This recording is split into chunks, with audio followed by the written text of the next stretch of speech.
예수 우리 왕이라는 제목을 가지고 오늘 종려주일 하나님 말씀 나누겠습니다. 여러분, 오늘이 종려주일이죠. 예수님께서 나귀 새끼를 타시고 예루살렘으로 이렇게 입성을 하십니다. 군중들이 종려나무 가지를 꺾어서 막 흔들면서 예수님을 환영했기 때문에 종려주일입니다. 여러분, 근데 예수님이 입성을 하시는데 예수님께서 당신이 누구시며 당신이 무엇을 위해서 오신 것에 대해서 명확하게 알고 계시면서 모든 것을 이렇게 오케스트레이트 하시는 그런 모습을 오늘 사실 본문은 우리에게 소개해 주고 있습니다. 여러분, 예수님은요 왕이십니다. 예수님은 왕으로 지금 예루살렘에 지금 이렇게 입성하는 것을 볼 수가 있어요. 여러분, 오늘 저희가 종려주일을 맞이했는데 여러분과 제가 예배를 드리면서 특별히 말씀 앞에 나아가면서 그 왕이신 예수 그리스도, 그분을 여러분과 제가 만나기를 바랍니다. 여러분, 우리가 예배 온 것은요 주를 영화롭게 하고 예배드리기 위해 왔어요, 그죠? 그냥 왔다가 그냥 돌아가는 게 아니라 그 예수 그리스도 왕 되시는 그분을 만나고 그분을 정말 예배하고 나아가는 그러한 복된 2022년 종려주일이 되기를 바랍니다. 여러분, 예수님은 어떠한 왕이십니까? 예수님은요 도전장을 내미시는 왕이세요.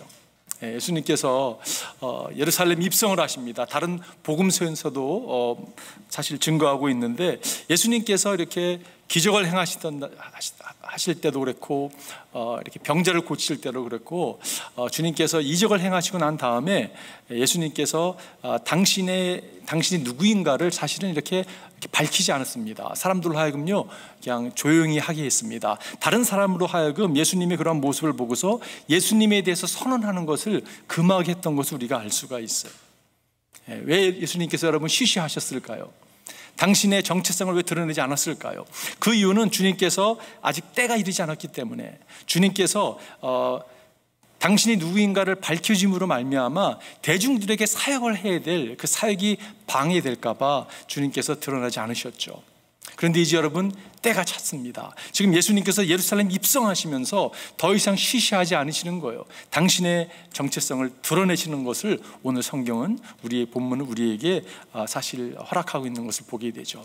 이 시점에 지금 이 예루살렘 입성하기 전에 한 사건이 있었습니다. 오늘 마태복음 그걸 기록하고 있는데, 그들이 여리고를 떠날 때에 큰 무리가 예수를 따라왔다. 그런데 눈먼 사람 둘이 길가에 앉아 있다가 예수께서 지나가신다는 말을 듣고 큰 소리로 외쳤다. 다윗의 자손이신 주님, 우리를 불쌍히 여겨 주십시오. 무리가 조용히 하라고 꾸짖었으나 그들은 더 큰 소리로 외쳤다. 다윗의 자손이신 주님, 우리를 불쌍히 여겨 주십시오. 다윗의 자손이라고 이야기하는 것은 메시아를 부르는 것입니다. 메시아는 구원자죠. 다윗의 자손 주님, 우리를 불쌍히 여겨달라고 외칩니다. 예수께서 걸음을 멈추시고 그들을 불러서 말씀하셨다. 너희 소원이 무엇이냐? 그들이 예수께 말하였다. 주님, 눈을 뜨는 것입니다. 예수께서 가볍게 여기시고 그들의 눈에 손을 대시니 그들은 곧 다시 보게 되었다. 그들은 예수를 따라갔다. 여러분, 지금 군중들 사이에서 이 두 앞을 보지 못하는 사람이 소리를 지릅니다. 다윗의 자손, 메시아를 부르고 있는 거예요. 메시아는 여러분 구원하는 분이거든요. 그 구원자를 부르시는데 주님께서 이전에는 아마 시시할지 모르겠지만 여러분, 주님께서 그거를 그냥 허락하시는 거예요. 그 메시아라고 하는 타이틀을, 다윗의 자손이라는 타이틀을 그냥 받으십니다. 이 시점이 굉장히 중요한 시점이라는 것이에요. 지금 이제는 때가 찬 것입니다. 당신께서 누구인가를 지금 드러내기 위한 주님의 모습을 발견하게 되는 거죠. 오늘 본문의 말씀이 그 말씀인 거예요. 지금 본문에 주님께서 나귀 새끼를 타고 지금 입성하는 장면을 우리가 발견하게 되죠. 여러분, 예수님이 과거에는 걸어 다니셨어요. 근데 나귀 새끼를 타고 지금 다른 사람 다 걷는데 타고 입성하시는 모습을 발견하게 되죠. 오늘 본문을 다시 보게 되면, 그리고 앞서가는 사람들과 뒤따르는 사람이 외쳤다. 호산나, 복되시다. 주님의 이름으로 오시는 분, 호산나, 우리를 지금 구원하소서라는 의미죠. Save us now라는 의미가 있습니다. 호산나, 복되시다. 우리 주님의 이름으로 오시는 분, 복되다. 다가오는 우리 조상 다윗의 나라요, 더없이 높은 곳에서 호산나라고 이렇게 외치는 것을 보게 돼요. 주님이 구원자라는 걸 인정하시는 거고 그를 받으시는 모습을 보게 됩니다. 여러분, 그리고 이어지는 장면이 성전에 들어가는 이야기가 오늘 본문에서도 이어지는 것을 알 수가 있어요. 그리고 그들은 예루살렘에 들어갔다. 예수께서 성전에 들어가셔서 성전 뜰에서 팔고 사는 사람들을 내쫓으시면서 돈을 바꿔주는 사람들의 상과 비둘기를 파는 사람들의 의자를 둘러 엎으시고, 여러분 이전에 보았던 예수님과 다른 모습을 우리가 발견하게 돼요. 그죠? 성전 뜰을 가로질러 물건을 나르는 것을 금하셨다. 예수께서는 가르치시면서 그들에게 말씀하셨다. 기록한 바 내 집은 만민이 기도하는 집이라고 부를 것이다 하지 않았느냐? 내 집은이라고 말씀하고 성전을 가리켜서 My house will be called, 내 집이라고 선포하고 있는 것입니다. 그런데 너희는 그것을 강도들의 소굴로 만들어 버렸다라고 말씀하고 있어요. 여러분, 내 집이라는 것은 주님이 성전이 주인이라는 것을 선포하고 있는 것이에요. 그죠? 어렸을 때 저희 어머님이 제가 학교 다녀오면 갑자기 집이 이렇게 바뀌어 있는 걸 많이 발견했습니다. 이 가구를 재배치해 놓으신 거예요. 새로운 집 같은 느낌을 들게 하는 거예요. 눈을 뜨고 일어나니까 바뀌어져 있는 것. 여러분, 내 집이기 때문에 가구를 재배치할 수 있어요. 그죠? 남의 집 가서 재배치한다고 상상해 보십시오. 미쳤다고 그러잖아요. 그죠? 여러분 호텔 가가지고 갑자기 분위기가 이건 아닌 것 같은데 하면서 옮긴다고 생각해 보십시오. 재배치할 수가 있는 게 아니죠. 주님께서 내 집이라고 말씀하고 있는 것이요, 당신이 어떤 분이신가를 지금 선포하고 있습니다. 여러분, 이 시기가 너무 중요한 거예요. 예루살렘에 지금 나귀 새끼를 타고 입성하시는 그 시기, 너무 중요한 시기입니다. 우리에게 어떤 도전으로 주님께서 도전장을 내미시는 왕으로 임하시냐 하면, 너에게 이제는 선택권이 주어졌다는 말씀이요. 너희들이 나를 메시아로 여기고 왕관을 씌워주든지, 나를 구원자로 인정하든지, 아니면 무슨 이상한 말을 하는 사람이야 라고 여기고 상관없는 거로 거절하고 죽이든지, 그 선택권이 주어졌다고 지금 예수님이 도전장을 내미시는 것이요. 여러분, 예수님은요 우리의 삶 가운데도 동일하게 찾아오십니다. 2022년 종료주를 맞이한 여러분과 저에게 오늘 주님께 찾아오셔서 우리에게 도전장을 내미시는 왕으로 저는 임한다고 믿습니다. 여러분에게 선택은 무엇입니까? 바리새인들과 서기관들은 예수를 죽이는 것을 거절하는 걸 선택하잖아요. 그죠? 우리가 성경을 통해서 알 수 있습니다. 여러분, 그런데 우리는 어떻습니까? 그분을 왕으로 인정하고 그분에게 왕관을 씌우고 당신은 통치자 구원자십니다 고백하고 나아가는가? 아니면 거절하고 나랑은 아무 상관없는 사람입니다라고 이야기하는가? 너무나 중요한 선택이라고 생각이 들어요. 여러분, 예수님의 삶을 한번 생각해 보십시오. 그분은요 철저할 정도로 겸손했던 분이세요. 이런 겸손한 분이 여러분 없었습니다. 그러나 동시에 자신에 대해 충격적인 발언을 한 분이세요. 여러분, 예수님이 얼마나 겸손하셨냐면 아이들이 예수님과 함께 있는 걸 즐겨했습니다. 사회적으로 추방당했던 사람들이, 여자들이, 여인들이, 정말 창녀가, 병든 자들이, 가난한 자들이 예수님과 함께 있는 걸 그렇게 즐거워했어요. 그 정도로 예수님은요 겸손한 분이셨습니다. 모든 사람을 품을 수 있는 분이셨어요. 근데 동시에 그분은 아주 충격적인 발언을 하시잖아요. 자신에 대해서 내가 아브라함 이전에 있던 사람이라고 이야기하고 있죠. 사탄이 떨어진 걸 내가 직접 목격했다고 이야기하고 있습니다. 나는 심판의 주로 다시 임할 거라고 이야기하고 있어요. 여러분, 이것을 어떻게 하십니까? 보통 겸손한 사람들은요 점잖잖아요. 그죠? 그리고 자기의 뭐 이렇게 충격적인 표현을 하지 않습니다. 그리고 이게 충격적인 표현을 하는 사람 가운데 겸손한 사람을 찾아볼 수가 없어요. 그런데 예수님은 철저하게 겸손하셨으면서 동시에 예수님은요 아주 충격적인 그런 이야기를 하셨던 분인 것을 알 수가 있어요. 두크 대학교의 프라이스라고 하는 교수님이 그렇게 표현했습니다. 요한이 소개하는 요한복음은 정신 이상자의 작업이든지, 표현이 재밌죠? 정신 이상자, 요한을 가리켜 정신 작업이든지 아니면 눈부신 계시이다. 한 번도 들어보지 못한 계시를 지금 그가 받아서 적고 있다고. 요한은 그의 첫 단락에서부터 우리에게 어려운 선택권을 요구한다. 여러분, 그렇습니다. 복음서를 열게 되면요 우리에게 정말 피할 수 없는 선택권을 요구하고 있는 것을 보게 돼요.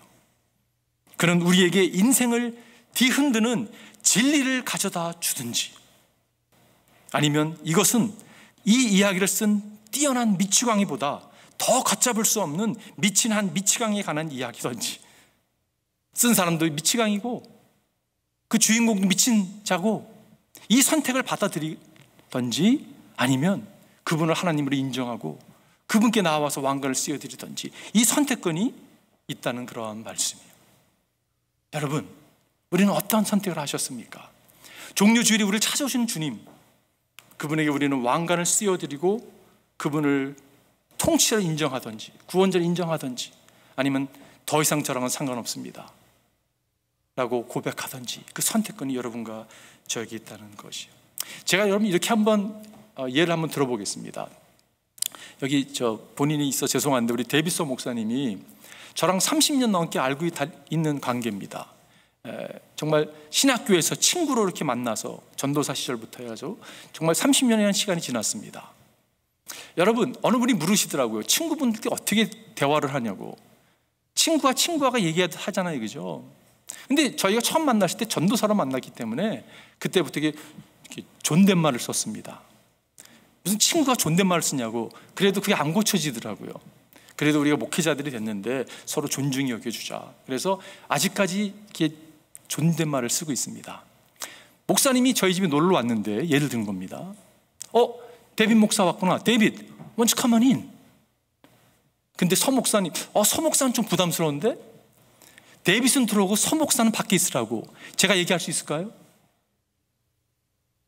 말 같지 않은 얘기를 한다고 여러분 그러실 거예요, 그죠? 어떻게 이게 가능합니까, 여러분? 근데 여러분, 신앙생활을 우리가 그렇게 하고 있더라고요. 예수님 들어오세요. 그리스도는 좀 불편합니다.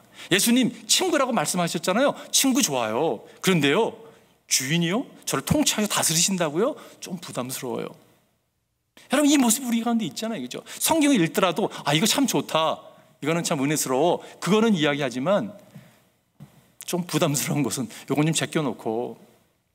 여러분, 그렇게 할 수 없다는 것이에요. 이분이 메시아, 구원자, 통치자, 왕이시든지 아니면 나랑 상관없는 사람이든지 그 선택권이 오늘 우리에게도 저는 있다고 생각이 듭니다. 예수님은 우리에게 오늘 도전의 왕으로, 도전장을 내미시는 왕으로 다가오시는 것을 보게 돼요. 두 번째 포인트는요, 예수님은 예상을 뒤엎는 왕으로 우리 가운데 찾아옵니다. Unpredictable King으로, 정말 예상할 수 없는 그런 모습으로 우리에게 임하는 것을 볼 수가 있어요. 여러분, 예수님께서 지금 나귀 새끼를 타고 이제 입성하시는데 예루살렘에 사람들이 종려가지를 꺾어서 막 환영했잖아요, 그죠? 근데 여러분, 그런 모습이 사실 역사를 보게 되면 있었습니다.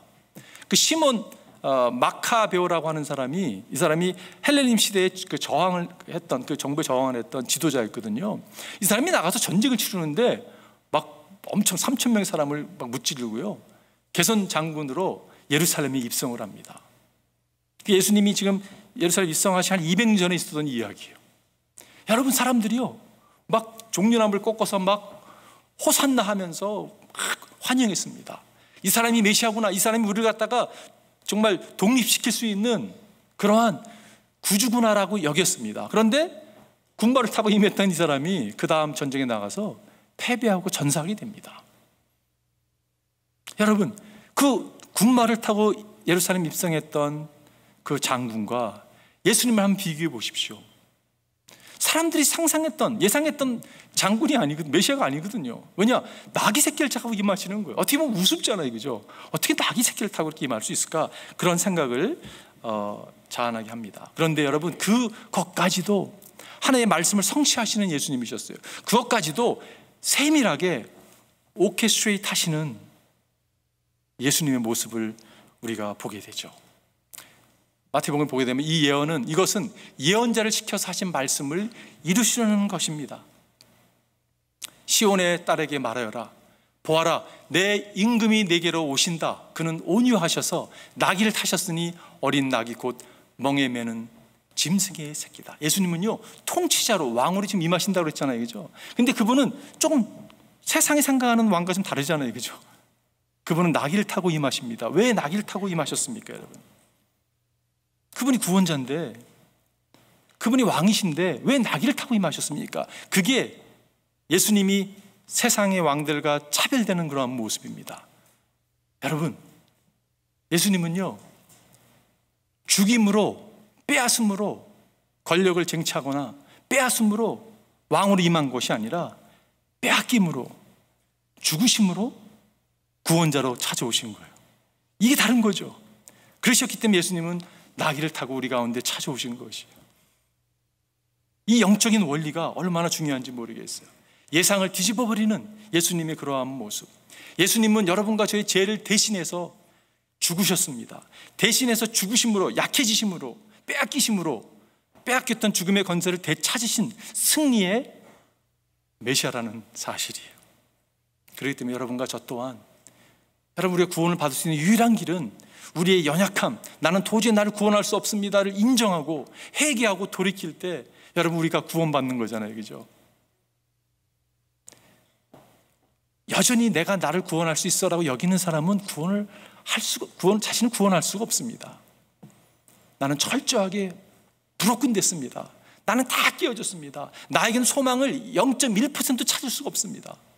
그런 자에게 하나님은 역사하시잖아요. 그죠? 여러분, 물에 빠진 사람이 그 사람을 건져내기 위해서는요, 구조대원이 이렇게 지켜본다고 하잖아요. 완전히 다 힘이 없어가지고 꼬르륵 내려가게 되면 그때 가서 구조를 한다고 하죠. 그 전에 구조하려고 하면요, 힘이 남아가지고 이 구조하는 사람까지도 어려워질 수 있다고 하잖아요. 그죠? 얼마나 중요한 영적인 원리인지 모르겠어요. 선한 일로 나는 구원을 얻을 것입니다. 당신도 선한 일로 구원 얻으셔야 됩니다라고 이야기한다면 여전히 여러분 힘으로 구원 얻고자 하는 것이에요. 그죠? 여러분, 그렇지 않습니다. 구원뿐만이 아니라 신앙생활도 마찬가지예요. 여러분과 제가 신앙생활 하는데 우리 힘으로 하지 마십시오, 여러분. 왜냐하면요, 그게 되지 않거든요. 철저하게 연약함을 인정하고 주님의 도우심을 구하는 여러분과 제가 되기를 바라요. 사도 바울이 보면 여러분 잘 아는 말씀인데, 그가 3번씩이나 육신의 가시를 위해서 하나님께 기도합니다. 근데 주님께서 이렇게 말씀해요. 그러나 주님께서는 내게 이렇게 말씀하셨습니다. 내 은혜가 내게 족하다. 내 능력은 약한 데서 완전하게 된다. 이게 답이었어요. 주님께서 내 은혜가 내게 족하다고. 내 능력은 약한 데서 완전하게 된다고. 그러므로 그리스도의 능력이 내게 머물게 하기 위하여 사도 바울이 비밀을 깨닫는 거잖아요. 그죠? 나는 더욱더 기쁜 마음으로 내 약점을 자랑하려고 합니다. 약할 때 강함 되는 걸 알았기 때문에.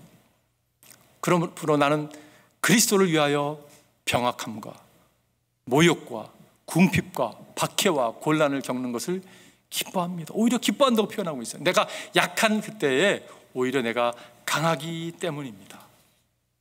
약할 때 강하게 역사하시는 하나님을 경험하는 게 여러분 신앙생활이라고 저는 믿습니다. 여러분과 저에게 하나님이 사명을 주셨다고 생각이 들어요. 각 사람에게 주신 사명이 있습니다. 저에게 하나님께 주신 사명 중에 하나가 있다면 말씀을 전하는 사명을 주셨다고 생각이 들어요. 왜냐하면 제가 이걸 하고 있거든요. 이게 사명인가라고 의심을 하고 고민했던 적이 많이 있습니다. 근데 돌아보니까 30년 동안 하고 있는 거예요. 근데 한 가지 변하지 않는 게 있습니다. 뭔지 아세요, 여러분? 여전히 갈등하고 있는 거예요. 무슨 갈등이냐면요, 내가 이번 주를 할 수 있을까라는 생각이 딱 들어와요. 일주일 내내 고민합니다. 갈등합니다. 준비합니다. 공부합니다. 준비해서 전해요. 전하기 전까지도 그냥 화장실 들락날락 해야 되고요. 얼마나 마음 가운데 두려움인지 모르겠어요. 근데 이렇게 사명으로 여기고 감당하는 것을 보게 돼요. 잘하고 못하고를 떠나서 맡긴 일을 감당하고 있는 것이에요. 제 마음에 드는 생각이 뭐냐면, 하나님, 30년을 했으면 익숙해져야 되지 않습니까? 왜 이렇게 여전히 제 마음에 떨림이 있고 두려움이 있습니까?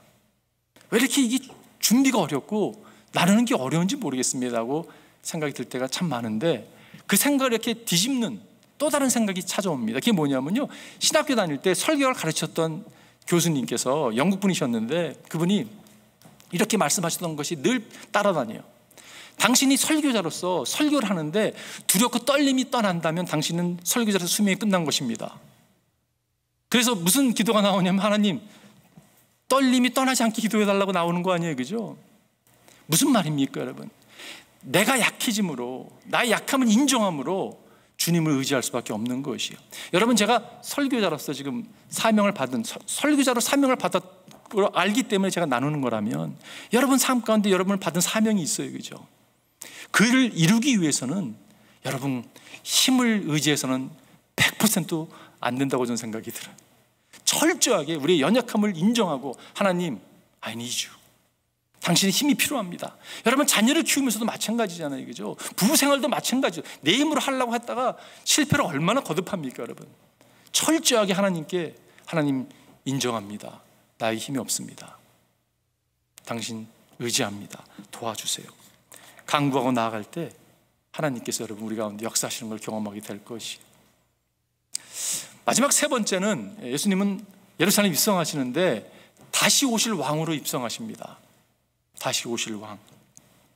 교단도 마찬가지고 교회도 마찬가지고, 특별히 뭐 캐톨릭 교회나 그 동방 그 이스턴 올토닥스 교회 같은 데서는 그 리추얼을 굉장히 중요시 여기죠. 우리 개신교에서도 렉셔널이라고 그래가지고 교회 칼렌더와 함께 성경을 읽는 성경들이 있습니다. 대부분 구약의 시편과 신약의 복음서를 이렇게 읽어 나가거든요. 근데 유월절을 맞이하는 주일에 읽는 성경 구절이 있습니다. 그 구절은 어떤 구절이냐면 대부분요, 예수님의 재림에 대한 구절이에요. 지금 예수님께서 예루살렘 입성을 하십니다. 여러분, 예수님 입성하실 때 이 사람들이 무슨 이야기를 합니까? 호산나라고 이야기하잖아요, 그죠? 우리를 구원해 달라고. 이들에게는 어떤 기대감이 있었냐면, 예수님이 오시게 되면 예수님께서 지금 로마 정권 가운데서 억압받고 있는 우리들을 해방시켜 주실 것이야.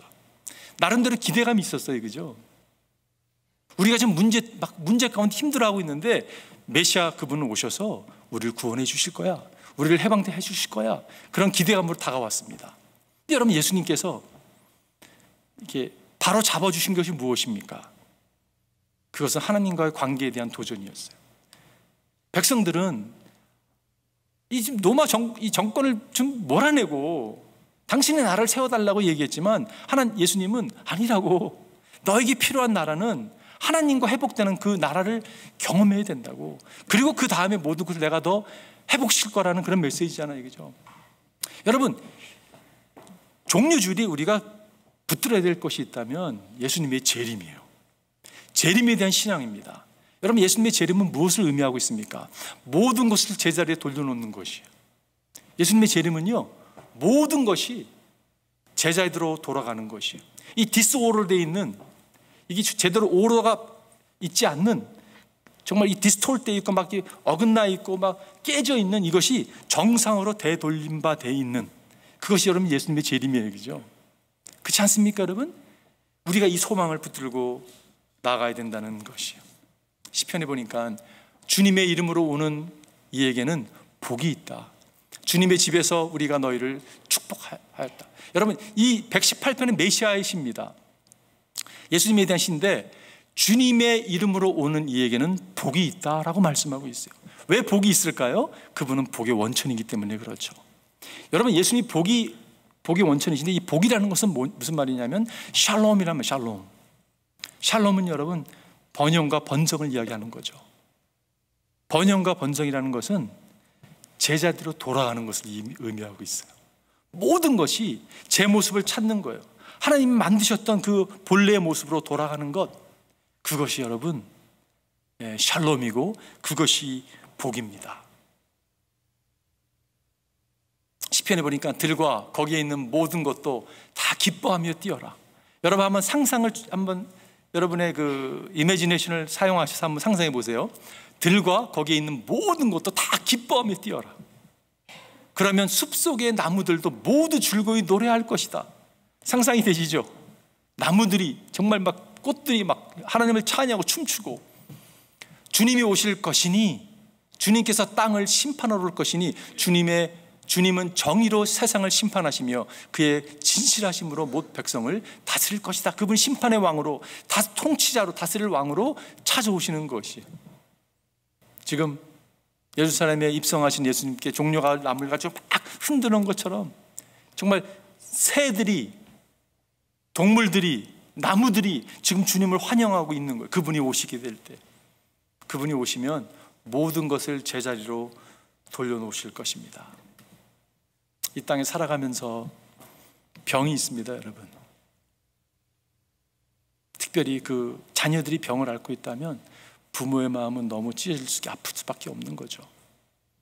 여러분, 우리가 겪는 얼마나 많은 문제들이 있습니까? 정말 이 바이러스와 싸우면서도 너무 연약한 우리의 모습이 있어요. 그죠? 언제 이 바이러스가 종식될까? 여러분, 근데 재림의 소망이 있는 사람들은요, 조금 여유를 부를 수 있는 것 같아요. 그래, 주님이 다시 오시는 그날에는 모든 것이 회복될 거야. 제자들 찾을 거야. 그것이 얼마나 감사한지 모르겠어요. 단 칼슨이라는 사람이 있는데 그분이 그 신학자인데 그분이 마태복음 주석에 보게 되면 여러분 그 낙이나 말이나 소 같은 특별히 멍에를 매지 않는 그런 동물들은요 올라타기가 불가능하다고 합니다. 너무 놀라는 거예요. 특별히 이 군중 사이에서 이 어린 나귀 새끼가 멍에를 매지 않는 나귀 새끼가 군중 사이에 간다는 것은 불가능하다고 그가 표현합니다. 그러면서 그의 그 주석에 보면 이렇게 표현하고 있어요. 이런 모든 일들이 벌어지는데 흥분된 군중들 사이로 멍에를 매지 않는 나귀 새끼는 자연을 다스리시고 폭풍을 잠재우시던 메시아의 손 아래 완전히 잠잠하고 있습니다. 가만히 있다는 것이에요. 예수님께서는 동물에게 멍에를 메우실 필요가 없으십니다. 예수님은 모든 것의 주님이시며 그분의 손 아래에는 오직 조화와 평화만이 임할 뿐입니다. 동물은 그의 진짜 주인을 알고 주인의 주인 되심을 사랑합니다. 이것은 완성된 왕국의 평화를 가리킵니다. 이게 샬롬이에요. 이게 복이에요. 재림이 허락하실 여러분 축복입니다.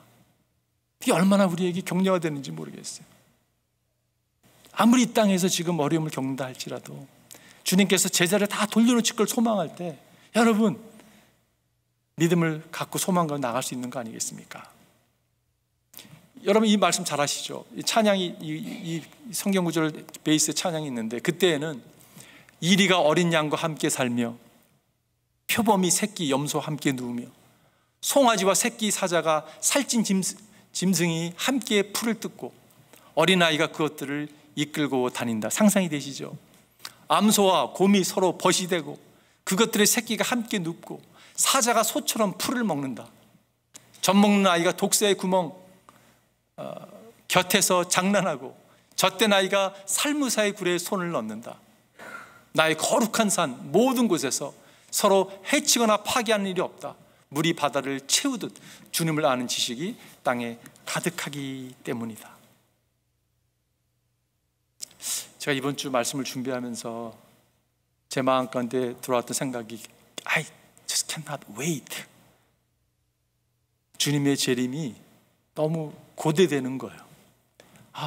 기다리기 참 쉽지 않겠다라는 생각이 들 정도로 여러분 우리에게는 예수님의 재림에 대한 소망이 있습니다.